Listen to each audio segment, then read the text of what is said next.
रहने वाले हैं, वे महासचिव हैं, 2 बार के एक्स विधायक हैं, निर्दलीय 2 बार ये विधायक रहे हैं, सहरसा के रहने वाले हैं। बगल में सरवर साहब हैं, ये बेगूसराय के रहने वाले हैं, ये भी पार्टी के कोर कमेटी के मेंबर हैं, वाइस प्रेसिडेंट हैं।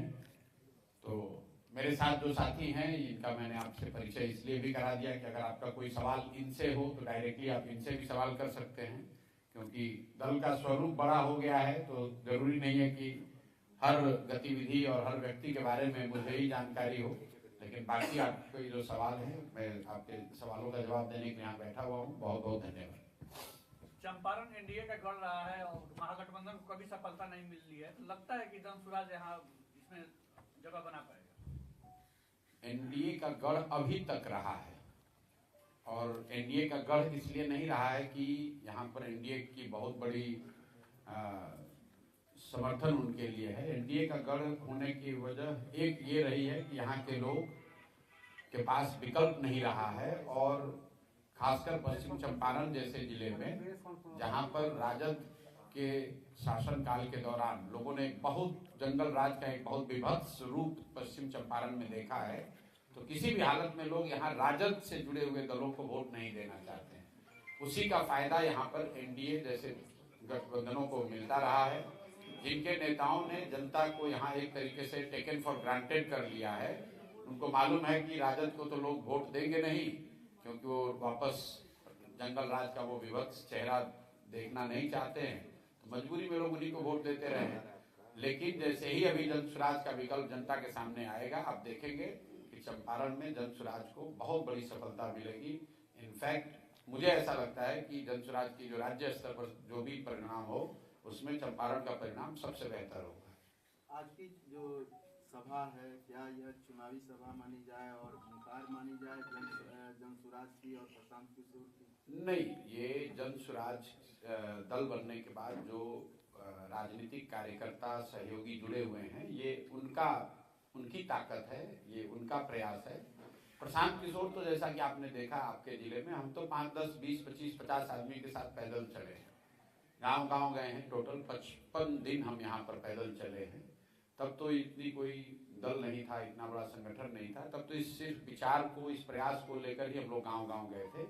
अब उसका जो संगठनात्मक स्वरूप बन गया है, उन लोगों की ऐसी इच्छा रही है, सिर्फ चंपारण में ही नहीं, जो लोग भी अब दल से जुड़ गए हैं, वो राजनीतिक बैठक की बात उन्होंने करी है। अभी तक चंपारण के साथी ही पटना जाते हैं या कोई बैठक होती वहां आते हैं, हम लोग यहाँ नहीं आ रहे थे। तो फिर से पदयात्रा शुरू करने से पहले दल में यह सहमति बनी है कि जहां जहां संगठन बन गया है पूरे बिहार में, वहां एक बार कम से कम जाकर राजनीतिक बैठक, राजनीतिक आम सभा की जाए। इसीलिए ये प्रयास शुरू किया जा रहा है, और इसको अगले 1-1.5 महीने में मैं पूरे बिहार में कर लूंगा। फिर उसके बाद पदयात्रा जहां पर रुकी हुई है वहां से फिर से शुरू किया जाएगा। ये विधानसभा चुनाव जो होने जा रहा है, तो क्या ये आने वाले विधानसभा चुनाव में आपकी पार्टी किसी से गठबंधन भी करेगी या सिर्फ पूरी सीट पर लड़ेगी? गठबंधन को लेकर मैंने पहले भी जवाब दिया है कि 243 मतलब 243, जनसुराज 242 सीट पर नहीं लड़ेगा।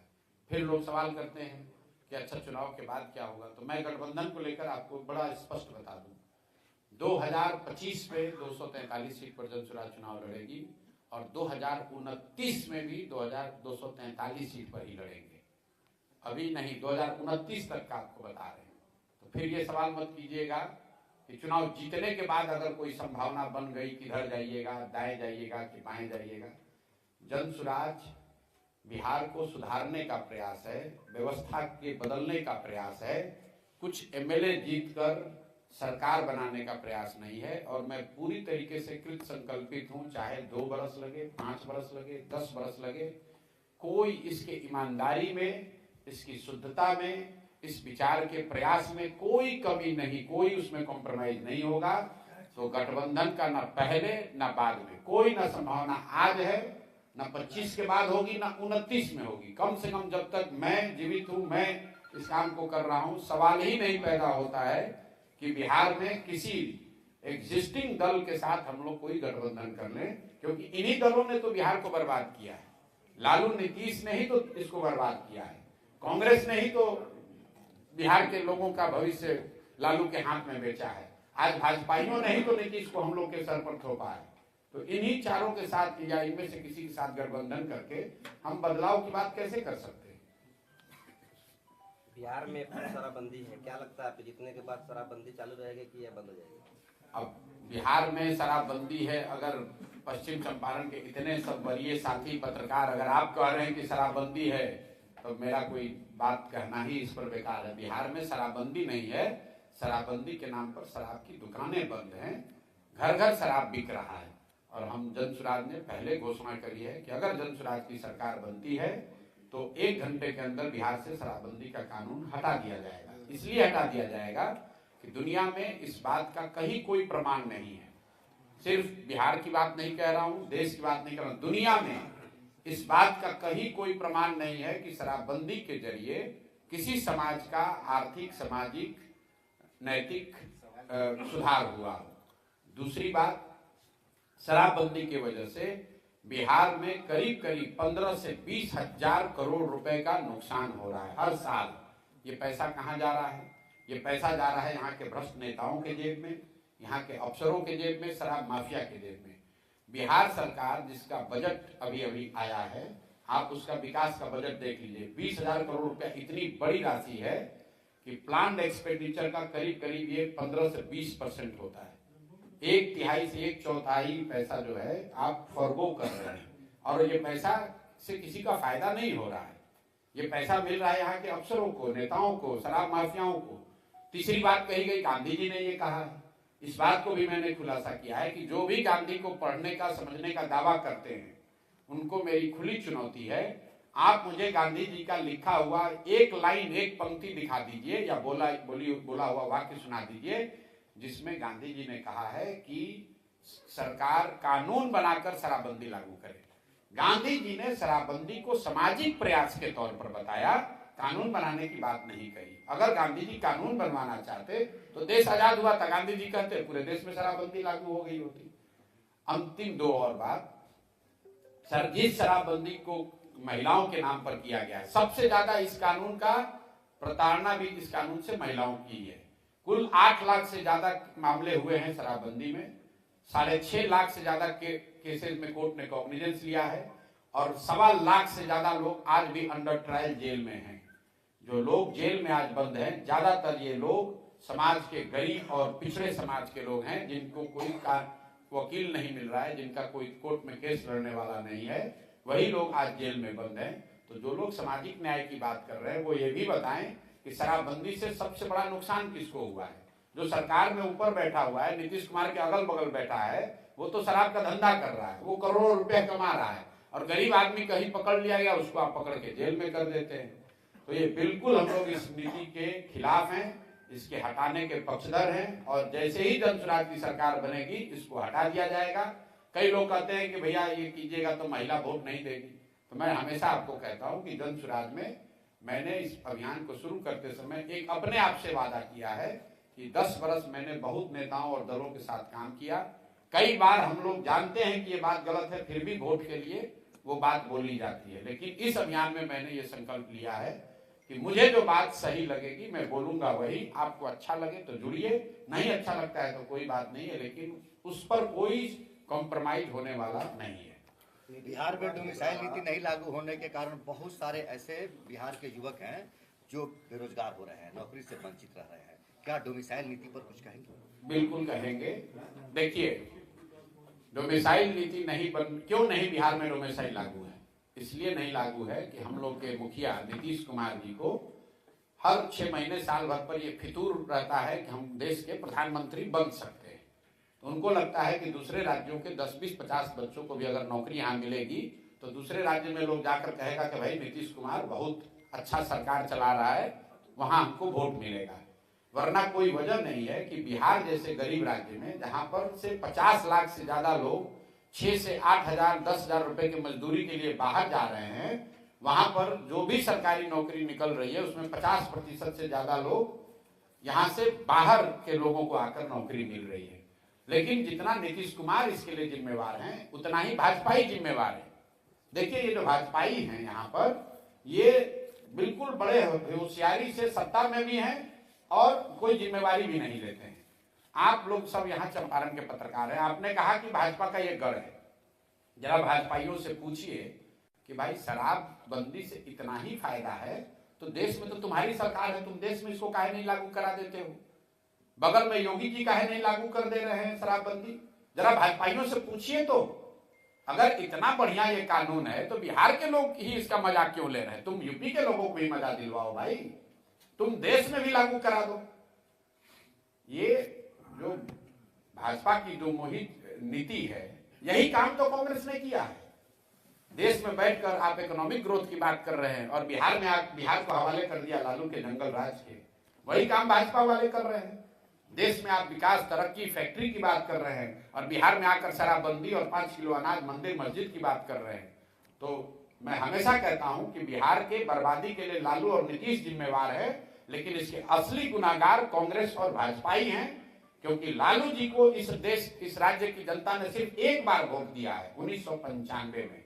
लालू जी को कभी बहुमत बिहार की जनता ने नहीं दिया है, लेकिन 15 साल से ज्यादा लालू जी ने राज किया कांग्रेस के बैसाखी से।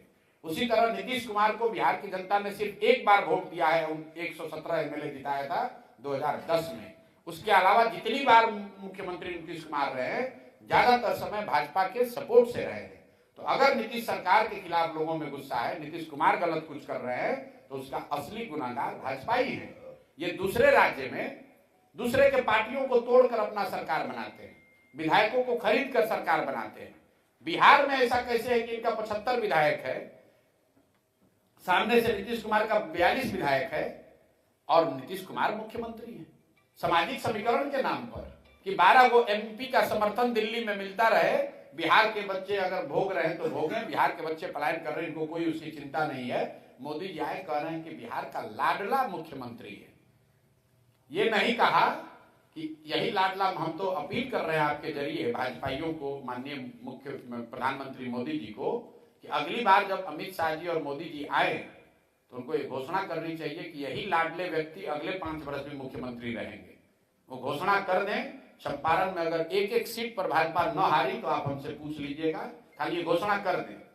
ये लोग नीतीश को आगे मुखौटा बनाकर किसी तरह वोट लेना चाहते हैं। जीतने के बाद नीतीश का भी गला काटेंगे और इस बार अपना मुख्यमंत्री बनाएंगे। नीतीश कुमार के द्वारा प्रधानमंत्री नरेंद्र मोदी के पैर छूने पर आपने बिहारियों के अपमान बताया था। बिल्कुल बताया था। देखिए, पैर छूना हम लोग की सामाजिक सभ्यता का हिस्सा है। आप अपने से बड़े व्यक्ति का या जिसको भी आप सम्मान देते हैं उसका अगर पैर छूते हैं उससे कोई दिक्कत नहीं है। लेकिन नीतीश कुमार पार्लियामेंट में, देश के संसद में जहां शपथ विधि चल रही हो या जहां पर सरकार का एक फॉर्मल मीटिंग चल रहा है, वहां पर खड़े होकर प्रधानमंत्री का पैर छू रहे हैं, तो वो सिर्फ नीतीश कुमार व्यक्ति और नरेंद्र मोदी का मामला नहीं है। वो बिहार के मुख्यमंत्री हैं, 13 करोड़ लोगों को रिप्रेजेंट कर रहे हैं। वहां पर सारे राज्यों के मुख्यमंत्री हैं। क्या किसी दूसरे ने पैर छुआ नीतीश मोदी जी का? आपको व्यक्तिगत श्रद्धा है, जाकर पैर छुइए। लेकिन आप बिहार के मुख्यमंत्री के नाते देश के संसद में खड़े होकर अगर प्रधानमंत्री का पैर छू रहे हैं तो यही दिखा रहा है कि अपना कुर्सी पर बैठे रहने के लिए नीतीश कुमार पैर क्या छुएंगे, पैर पे बैठ भी जाएंगे। नीतीश कुमार की जो आज दशा है, वो तो मुख्यमंत्री बने रहने के लिए कुछ भी करने को तैयार है। आपने कभी सुना कि नीतीश कुमार ने कहा कि भाई चीनी मिल सब चालू हो जाएगा तब हम समर्थन देंगे? अभी तो पूरे देश में यही चर्चा है ना कि नीतीश जी के समर्थन से के देश में सरकार चल रही। नीतीश जी भाजपा के प्रधानमंत्री के बगल में बैठते हैं चंद्रबाबू नायडू के साथ। क्या नीतीश कुमार ने कहा कि वक्त पे कानून बनेगा तो मैं समर्थन वापस ले लूंगा? क्या नीतीश कुमार ने कहा कि अगर चीनी मिल चालू नहीं होगा तो मैं समर्थन वापस ले लूंगा? तो नीतीश कुमार को बिहार की फैक्ट्री की बात नहीं करनी है, मुसलमानों के साथ यहाँ जो गलत हो रहा है उसकी बात नहीं करनी है। उनको बात करनी है भैया हमें मुख्यमंत्री बना दो, हम तुम्हें समर्थन दे देंगे। क्या लग रहा है चुनाव में फिर पलटी मारेंगे? कहां पलट के कहां जाएंगे? नीतीश कुमार को कहां दम है कि पलट के कहीं जाएंगे? वो तो नीतीश कुमार पलटी जीतने के बाद करते हैं। एक चीज आप लोग को ध्यान नहीं है, नीतीश कुमार अपने पूरे जीवन में कभी भी एक बार छोड़कर, जब उनका चुनाव मैंने लड़ाया था, अगर 2015 को छोड़ दीजिए तो नीतीश कुमार आज तक अपने पूरे जीवन में भाजपा के बगैर चुनाव नहीं लड़े हैं। क्योंकि वो लड़ते हैं भाजपा की ताकत से, भाजपा के पैसे से, भाजपा के संगठन से, और जीतने के बाद वो पलटते हैं। तो नीतीश कुमार, आप लोग फिर जाकर जांच लीजिएगा, 2015 को अगर अपवाद के तौर पर हटा दीजिए, जो चुनाव मैंने लड़ाया था 2015 को छोड़ दीजिए, तो नीतीश कुमार का गुदा नहीं है कि वो अपने दम पर लड़ लें या राजद के साथ जाके लड़ लें। तो कोई पलटने की बात नहीं है, वो भाजपा के साथ ही लड़ेंगे और ये कोशिश करेंगे कि भैया फिर से कोई जुगत लगाकर भाजपा वाले बनाए तो भाजपा वाले, और न बनाए तो उधर पलट के बना ले। लेकिन इस बार जनता भी तैयार बैठी है, उनको इतना कम सीट देगी कि वो किधर भी पलट ले, इस बार हम मुख्यमंत्री नहीं बनने वाले हैं। और इस बात को आप रिकॉर्ड पर हमारी ओर से ले लीजिए, बिहार में नवंबर में कोई मुख्यमंत्री बन जाए, नीतीश कुमार मुख्यमंत्री नहीं बनेंगे। अगर बन जाए तो आप हमको पकड़िएगा, हम अपना अभियान वापस ले लेंगे। नीतीश कुमार मुख्यमंत्री बनने वाले नहीं। नीतीश कुमार का फेस रिएक्शन जो है वो भी काफी चर्चा में है। तेजस्वी यादव कह रहे हैं कि सिर्फ इशारों में बात करते हैं, कभी मुंह चबाते रहते हैं सदन में। भाई देखिए, फेस रिएक्शन पे क्या कहेंगे हम लोग। पिछले कई महीनों से मैं कह रहा हूं कि नीतीश जी शारीरिक तौर पे थक गए हैं, physically tired and mentally retired. Nitish Kumar ji की मानसिक स्थिति ऐसी नहीं है कि वो इस राज्य के मुख्यमंत्री बने रहे, लेकिन ये दुर्भाग्य है इस राज्य का और कहीं ना कहीं भाजपा इसके लिए दोषी है। उनको मालूम है, ये बात सबसे पहले हमने नहीं कही, तेजस्वी यादव ने नहीं कही, सबसे पहले इस बात को नवंबर 2023 में भाजपा के यहाँ के सबसे बड़े नेता सुशील मोदी जी ने सदन के बाहर कहा कि नीतीश कुमार जी को कोई गंभीर मानसिक बीमारी है। ये हमने नहीं कहा, ये सुशील मोदी जी ने कहा है। उसके बावजूद अगर कोई मानसिक तौर पर बीमार व्यक्ति को आप मुख्यमंत्री बनाकर थोपे हुए हैं बिहार पर, तो इसीलिए मैंने कहा कि गुनाहगार कौन है, गुनाहगार कौन है आप देख लीजिए। हम तो आपको कैमरे पर चुनौती दे रहे हैं। नीतीश कुमार, रोग की बात छोड़ दीजिए, अपने मंत्री परिषद के सदस्यों का खाली नाम बता दे, बाकी बात छोड़िए, बिहार की समस्या, विभाग में क्या हो रहा है नहीं हो रहा है सब छोड़िए। अगर विभाग के सभी मंत्रियों का नाम बिना कागज देके बता दें तो मैं मान लूंगा कि वो स्वस्थ है और 5 साल उन्हीं को मुख्यमंत्री होना चाहिए।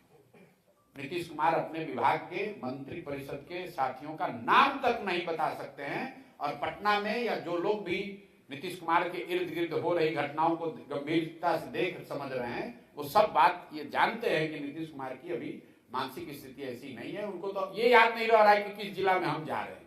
वो 4 बार जब अधिकारी बताते हैं तो उनको लगता है कि भैया हम पश्चिम चंपारण में हैं, नहीं तो इसको कुछ दूसरा जिला भी बता दे तो कोई दिक्कत नहीं है। और आप देखिएगा चुनाव में ये दिखेगा अभी आपको। अभी तो मुख्यमंत्री हैं तो बहुत घेरे में है, कोई बात नहीं कर सकता है, ढाक तोड़ के उनको पब्लिक के सामने लाया जा रहा है। लेकिन जैसे ही चुनाव प्रचार शुरू होगा और जनता में आकर भाषण देना पड़ेगा, बोलना पड़ेगा, अपनी बात रखनी पड़ेगी, पत्रकार सवाल करेंगे, तो आपको जो मैं कह रहा हूं ये आपको दिखेगा। आपकी पार्टी को लोग क्यों वोट दें? हमारी पार्टी को तो पहली बात, ये हमारी पार्टी नहीं है, ये जनता ने मिलकर बनाया है। वोट इसलिए दें कि 30-35 साल से विकल्प के अभाव में लालू के डर से भाजपा और भाजपा के डर से लालू को देने की जो राजनीतिक बंधुआ मजदूरी है वो खत्म हो। जन स्वराज को लोग वोट इसलिए दें कि देश का सबसे गरीब, पिछड़ा, बेरोजगारी वाला राज्य बिहार भी आगे बढ़ने की सोच सके। लोग जन स्वराज को वोट इसलिए दें कि यहाँ के 60 साल से ऊपर सभी महिला पुरुष को 2000 रुपए का पेंशन मिल सके।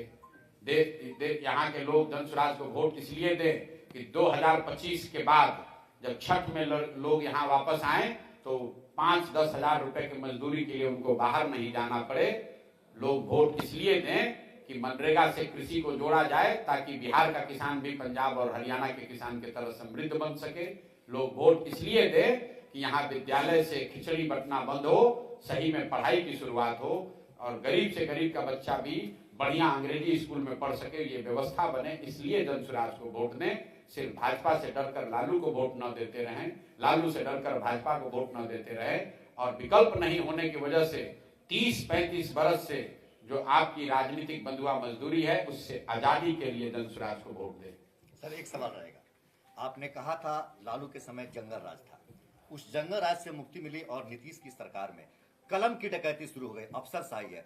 कोई ऐसा विभाग नहीं है जहां बिना पैसे के काम होते हो। अधिकारी कार्यालय इसलिए जाते हैं कि पैसा लेकर ही काम करेंगे और उनकी जो सैलरी आती है वह उनके किसी अन्य कार्यों में जाते हैं। क्या जन स्वराज की सरकार बिहार में बनती है तो यह कलम की लूट पर रोक लगेगी?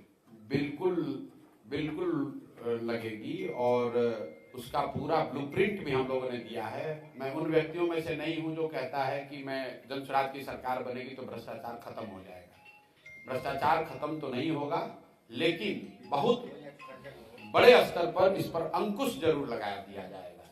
और उसके लिए जो ब्लूप्रिंट दिया गया है, मैंने 4 बातें बताई हैं। दुनिया में जहां कहीं भी, जिन देशों में भी भ्रष्टाचार पर अंकुश लगाया गया, दुनिया के जो सबसे ईमानदार देश हैं, जो सबसे ईमानदार व्यवस्था है, फिनलैंड है, स्वीडन है, डेनमार्क है, न्यूजीलैंड है, उन व्यवस्थाओं को अगर आप ध्यान से जाकर देखिएगा, वहां पर लोगों ने वहां की व्यवस्था में 4 बात को किया है। पहला बात, लोगों ने ईमानदार प्रत्याशियों को चुनकर भेजा है। दूसरी बात, सब बहुत बड़े पैमाने पर सरकारों ने सत्ता और संसाधन का विकेंद्रीकरण किया है। तो हम लोग यहाँ चाहते हैं, इसीलिए जन स्वराज का नारा है सही लोग, मजबूत आदमी नहीं, गलत आदमी नहीं, चाहे कमजोर व्यक्ति हो लेकिन ईमानदार हो, सही हो, उसको ही चुनाव में हम लोग उतारेंगे। दूसरी बात, अगर जन स्वराज की सरकार बनती है तो बड़े पैमाने पर सत्ता और संसाधन का विकेंद्रीकरण होगा। कम से कम 1/3 विकास की राशि पंचायती राज व्यवस्था के चुने हुए प्रतिनिधियों के जरिए खर्च की जाए। तीसरी बात, जन भागीदारी, जो भी योजना बनती है उसमें जनता को पता तो चले कि उनका अधिकार क्या है। और चौथा जो उसका पिलर है, बड़े पैमाने पर टेक्नोलॉजी का प्रयोग। जैसे आप देखिए, सरकार यहाँ जबरदस्ती स्मार्ट मीटर लगा रही है बिजली का। किसी ने नहीं पूछा कि भाई जब तुम नल जल योजना बना रहे थे, अगर तुमने नल जल योजना में स्मार्ट मीटर लगा दिया होता तो पटना में बैठे बैठे पता चलता कि कौन सा मोटर ऑन हुआ, कितना पानी निकला, किसने कितना पानी कंज्यूम किया, तो वो तो भ्रष्टाचार पूरा उसमें कम हो जाता। अभी सरकार को पता ही नहीं कि कितना नल जल योजना चल रही है कि नहीं चल रही है।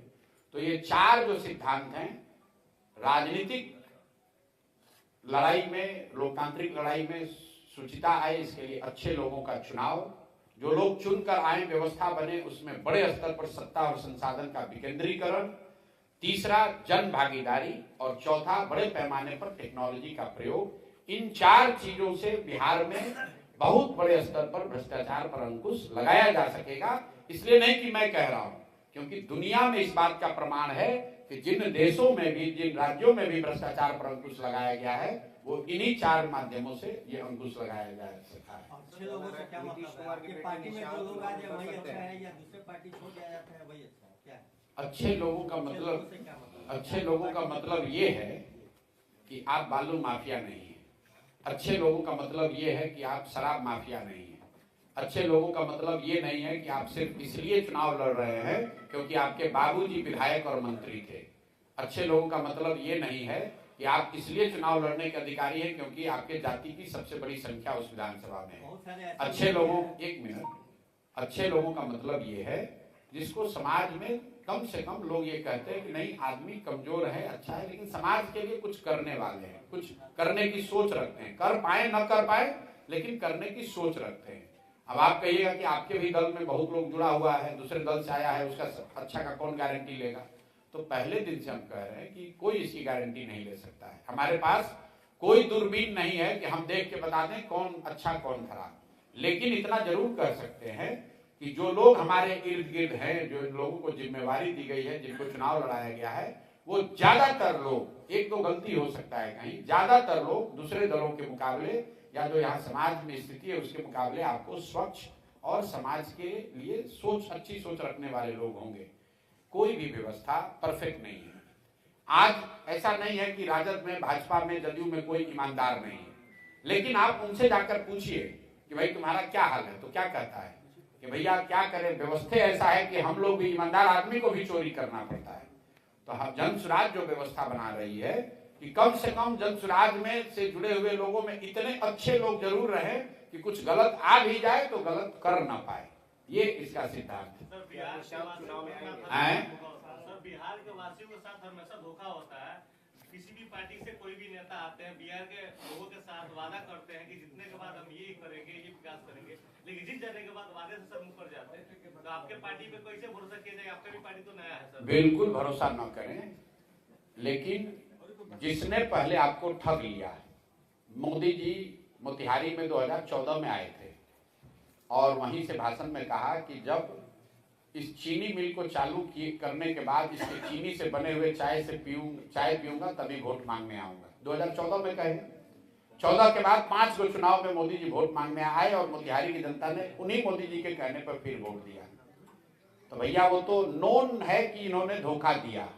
उसके मुकाबले जनसुराज है जो अच्छा भी कर सकती है, धोखा भी दे सकती है, मान लिया बात को। लेकिन फिर भी अगर आपके पास एक दवा है जो एक्सपायर है, लिखा हुआ है कि ये दवा एक्सपायर हो गया है, और एक दवा है जो कि नई दवा है, ये डॉक्टर कह रहे हैं कि इससे रोग ठीक हो भी सकता है, नहीं भी हो सकता है, तो आप बताइए, पत्रकार होने के नाते आप ही बताइए कि आप एक्सपायर दवा खाइएगा कि जो दवा में 50% ठीक होने की संभावना है, 50% हो या 20% हो, वो दवा खाइएगा। तो जो पहले से एक्सपायर दवा है, लोगों ने लालू, नीतीश, भाजपा को यहाँ 30 वर्ष देख लिया, इसलिए उनको नया प्रयास करना चाहिए, जनसुराज को मौका देना चाहिए। जनसुराज भी न करे तो जनसुराज को भी हटाना चाहिए। लोकतंत्र में आपको 5 वर्ष में मौका आता है। आप कह रहे हैं कि नेता लोग ठग रहा है, तो भाई जो नेता ठग रहा है उसको दोबारा मत चुनो। जनसुराज वाले कितना दिन ठग लेंगे? 5 ही साल तो ठगेंगे। बिहार की दुर्दशा तो 75 साल से है, कम से कम 35 साल से तो लालू नीतीश ही आप कर रहे हैं। दक्षिण के जिन राज्यों में आपके हमारे बच्चे जाकर मजदूर बने हुए हैं, तमिलनाडु में, केरल में, कर्नाटक में, आंध्र प्रदेश में और तेलंगाना में, जिन राज्यों में सबसे ज्यादा आर्थिक तरक्की अभी हो रही है, उन राज्यों में कोई आदमी 10 साल से ज्यादा मुख्यमंत्री नहीं बना है। वो दक्षिण के राज्य क्यों तरक्की कर रहे हैं? क्योंकि जो भी मुख्यमंत्री बनता है, जो भी दल सत्ता में आता है, उन पर यह दबाव होता है कि हम काम नहीं करेंगे, जनता हटा देगी। तो जनसुराज को भी आप चुनिए सिर्फ 5 वर्ष के लिए, 5 वर्ष के लिए मौका दीजिए। अगर ये लोग भी, जनसुराज वाले भी काम नहीं करते हैं, तो इनको भी झाड़ू मारकर बाहर भगाइए, तभी सुधार होगा।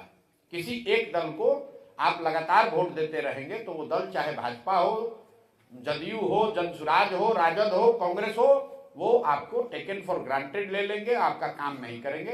तो जनसुराज, जो मैंने आपको कहा, सबसे पहले क्यों वोट जनसुराज को पड़ना चाहिए? क्योंकि जनसुराज के प्रयास से आपके हमारे सामने एक नया विकल्प आ रहा है। आपकी राजनीतिक बंधुआ मजदूरी खत्म हो रही है। जिन नेताओं ने 5 साल आपका फोन नहीं उठाया, इस दम में कि जाओगे कहां, वोट तो हम ही को देना पड़ेगा, आज आपके पास, बिहार की जनता के पास वो अवसर आया है। आप उसको समुचित जवाब दीजिए, भाषणों से नहीं, धरने से नहीं, बल्कि वोट की चोट पहुंचाइए। आप देख रहे हैं कि पटना में जो लोग जा रहे हैं उनको मार लाठी मार रहा है, वही लोग वापस गांव में आते हैं, फिर सोचते हैं भैया तो लालू जी को वोट दे नहीं सकते हैं तो चलो नीतीश को दो। जिस नीतीश ने लाठी चलवाया आपके भाई पर, आपके दोस्त पर, आपके परिवारजनों पर, उसी को आप मजबूरी में वोट देते हैं। जनसुराज के रहने की वजह से अब आपके पास विकल्प है कि जिसने आपके बच्चों का पेपर लीक किया, जिसने आपके बच्चों का नौकरी बेचा, उस नीतीश कुमार को और भाजपा को आपको वोट नहीं देना है, क्योंकि लालू का डर नहीं, आपके पास एक तीसरा विकल्प है। इसी तरह जिस मुसलमानों को लालू जी ने बंधुआ मजदूर बनाकर 20 वर्ष से वोट लिया, कोई काम नहीं किया, मुसलमानों के पास आज विकल्प है कि भाजपा के डर से हमको लालटेन में किरासन तेल बनकर नहीं जलना है, हमारे पास जनसुराज है, हम जनसुराज को वोट दे सकते हैं। तो विकल्प नहीं होने की वजह से जो आपकी राजनीतिक बंधुआ मजदूरी थी वो खत्म हो रहा है, इसलिए आपको जनसुराज के लिए वोट देना चाहिए। जनसुराज काम क्या करेगा, उसमें लोग कैसे हैं, उसका प्रोग्राम क्या है, ये सब तो विषय है, लेकिन सबसे बड़ा विषय ये है कि हम लोग की राजनीतिक बंधुआ मजदूरी खत्म हो। देश को आजादी मिल गई, लेकिन बिहार में लोगों को राजनीतिक आजादी अभी भी नहीं मिली हुई है, और उस आजादी के प्रयास में सबसे बड़ा योगदान अभी जनसुराज का है। पहला दल है जो पिछले 3 वर्ष में सब समाज के वर्गों को लेकर एक नया विकल्प आपके सामने दे रहा है, इसलिए बिहार की जनता को आपको इसके साथ खड़ा होना चाहिए। क्या लग रहा है निशांत को बिहार विधानसभा चुनाव में लाया जाएगा? मेरा एक अपना व्यक्तिगत सिद्धांत है, जो लोग राजनीति में नहीं हैं मैं उन पर टीका टिप्पणी नहीं करता हूँ। लालू जी के जो बच्चे राजनीति में नहीं है मैं उन पर टीका टिप्पणी नहीं करता हूँ। नीतीश जी के लड़के जो है वो राजनीति में नहीं है, ये आपका विषय है कि आप उन पर क्या बात कर रहे हैं, मेरा विषय नहीं है। हमारे लिए नीतीश जी राजनीति में है, वो मुख्यमंत्री, हम उन पर बात करेंगे, उनकी नीतियों पर बात करेंगे, उनके काम या सफलता असफलता पर बात करेंगे, उनके बच्चे क्या कह रहे हैं, उनके प्राइवेट लाइफ में क्या हो रहा है, ये मेरा विषय नहीं है। की बात है, दिल्ली में कांग्रेस और भाजपा के अलावा दिल्ली वासियों के लिए कोई विकल्प नहीं था। था। एक अरविंद केजरीवाल आए, 10 साल सत्ता में रहे। दिल्ली में क्या हुआ, उस परिदृश्य में आप अपनी पार्टी को कैसे देख रहे हैं? दिल्ली में क्या हुआ? कम से कम वहां की जनता के पास 3 विकल्प है। जनता लोकतंत्र के हिसाब से उनको 10 साल का मौका दिया। जब उन्होंने जनता के हिसाब से काम नहीं किया तो आम आदमी पार्टी को झाड़ू मार के बाहर कर दिया, दूसरे को मौका दे दिया। 10 साल में फिर जो लॉस हुआ दिल्ली, अरे आप लॉस हुआ आप कैसे जानते हैं? आप दिल्ली के वोटर हैं। जिस दिन जनता को फायदा दिखा उनको दोबारा मौका दिया। जिस दिन, नहीं बिल्कुल ठीक बात है, जिस दिन दिल्ली चुनाव का सर्वे, अरे सुनो भाई, आप उसी आधार पर जनता के बेस पर मैं बोल रहा हूँ। ठीक, आप ज्यादा आपको जानकारी है, हमको इतना नहीं जानते, हम तो बिहार में हैं। मैं ये कह रहा हूँ कि दिल्ली की जनता को जब तक आम आदमी पार्टी की सरकार से, उनके प्रयास से उनकी संतुष्टि रही तब तक उनको वोट दिया। जिस दिन उनके काम से उनकी संतुष्टि नहीं है तो उनको हटाकर भाजपा को दे दिया। भाजपा वाले काम नहीं करेंगे, अगली बार किसी दूसरे को दे देंगे। मजबूरी दिल्ली के लोगों को नहीं है कि हमारे पास विकल्प नहीं है। उन्होंने अपने लिए 3 ऑप्शन रखे हैं। लोकतंत्र में सबसे जरूरी इस बात का है कि आपके सामने विकल्प रहे, ताकि आपको कोई बंधुआ मजदूर न समझे। उस बात को आप समझिए, वो आम आदमी पार्टी हो, जनसुराज हो, कांग्रेस हो, भाजपा हो, लोगों के साथ सामने विकल्प रहना चाहिए। ठीक है भैया। अभी जो बजट आया है तो बिहार को लेकर किस रूप में देख रहे हैं, आपका एनालिसिस क्या है बजट का? बिहार का जो बजट है उसमें नया क्या है आप बता दीजिए। पिछले 18 साल से, अरे भाई हम बता रहे हैं आपको, जिम्मेदारी पत्रकार की थोड़ी है, कुछ आप लोग भी जिम्मेदारी है कि बजट में क्या है जनता तक बात पहुंचे, कि मुनासिब है या नहीं। ठीक, आप पत्रकार हैं, आपने बजट की सारी बात जनता तक पहुंचा ही दी होगी। आप मेरा ओपिनियन मांग रहे हैं तो हम आपको कह रहे हैं कि इस बजट में ऐसा कुछ भी नहीं है जो पिछले 18-19 साल से बजटों में नहीं रहा है। और 18 साल 19 साल के बजट के बाद भी अगर आज बिहार देश का सबसे गरीब और पिछड़ा राज्य है तो उस बजट से, उस प्रयास से, इन योजनाओं से तो बिहार का सुधार होने वाला नहीं है। बिहार में प्रति व्यक्ति आय आज भी देश के प्रति व्यक्ति आय के मुकाबले 1/3 है। बजट में उस चीज को एड्रेस नहीं किया गया है। बजट में ये नहीं कहा गया कि 80% बिहार के लोग जो दिन में 100 रुपया भी नहीं कमा रहे हैं उनको 100 रुपया कमाने की व्यवस्था कैसे होगी। बजट में बिहार की जो सबसे बड़ी मूलभूत समस्या है शिक्षा और पलायन को लेकर, उसमें कोई बात नहीं कही गई। शिक्षा का एक बजट बढ़ाकर 64,000 करोड़ रुपया उसमें शायद बताया गया। 64,000 करोड़ रुपया, कोई ये पूछने वाला नहीं है कि अगर पिछले साल आपने 55,000 करोड़ रुपया खर्च किया, उससे 55 अच्छे विद्यालय नहीं बनाए तो 64,000 करोड़ रुपया खर्चा करके कैसे सुधार दोगे? या अगर आपका जो बजट 2,46,80,000 करोड़ का पिछले साल था उससे बिहार में पलायन नहीं रुका तो इस बार आप पलायन कैसे रोक देंगे? आप बताइए कि बजट में आपने कहा कि हम लोग की जिम्मेवारी है, ठीक बात है। पलायन रोकने के लिए बजट में कोई ऐसी स्कीम, ऐसी योजना, कोई प्रयास, कोई वक्तव्य हो तो आप हमको बताइए। बिहार में सबसे बड़ी समस्या है शिक्षा की, उसको लेकर कोई बात नहीं कही गई। बिहार में सबसे बड़ी समस्या है श्राप है यहाँ का पलायन, उसको लेकर कोई बात नहीं कही गई। जो यहाँ फैला हुआ भ्रष्टाचार है जो आपके साथी पत्रकार बता रहे थे, उसको लेकर कोई बात नहीं कही गई। बिहार में फैक्ट्री उद्योग कैसे लगेंगे, इसको लेकर कोई बात नहीं कही गई। तो सिर्फ इंक्रीमेंटल हर डिपार्टमेंट का बजट एलोकेट हायर कर देने से उससे थोड़ी ना कुछ होने वाला है। क्या संभव है पलायन को रोका जा सकता है? 200% संभव है। हम लोगों ने बताया है कि 1 साल के अंदर डिस्ट्रेस माइग्रेशन, मजबूरी में जो लोग बाहर मजदूरी करने जाते हैं उसको 1 साल में रिवर्स किया जा सकता है। उसका पूरा ब्लूप्रिंट भी हमने दिया है। हमने ये बताया है कि कैसे पूंजी के पलायन को रोककर बुद्धि का पलायन रोका जाएगा, और जिस दिन पूंजी और बुद्धि का पलायन रोका जाएगा उस दिन अपने आप श्रम का पलायन रुक जाएगा। मैंने ये भी बताया है, आप पत्रकार हैं तो आप उसको जाकर देखिए कि हर साल बिहार से 2.5 लाख करोड़ रुपया पूंजी, जो बिहार के लोगों की पूंजी है, वो बैंक दूसरे राज्यों में भेज रहे हैं, उसको रोकने की जरूरत है। बजट से सुधार नहीं हो सकता है। जब तक बिहार में लोगों के पास पूंजी नहीं होगी तब तक यहाँ रोजी रोजगार नहीं होगा। जब तक रोजी रोजगार नहीं होगा तब तक पलायन रुकेगा नहीं। तो हम लोग ये खाली नहीं कह रहे हैं कि पलायन रोक देंगे, पलायन रोकने का रास्ता भी बता रहे हैं। और एक और बात, अभी हमने बिहार में, पटना में बिहार सत्याग्रह आश्रम शुरू किया है। वहां पर 1 लाख बच्चों को, इस बात को आप ध्यान से सुन लीजिए, चुनाव से पहले 1 लाख बच्चों को प्रशिक्षित करके 5 से 10,000 15,000 रुपया कमाने के लिए गारंटी दे रहे हैं। चुनाव से पहले, सरकार बनने से पहले वो मॉडल करके दिखा रहे हैं कि अभी 5 दिन के प्रशिक्षण में बच्चे कैसे अपने पैर पर खड़ा हो सकते हैं, कैसे 2,000 4,000 5,000 रुपया 10,000 रुपया कमा सकते हैं, ये मॉडल करके दिखा रहे हैं। सरकार जब बने उसकी बात अलग है, और आपको भी निमंत्रित कर रहा हूं कि आप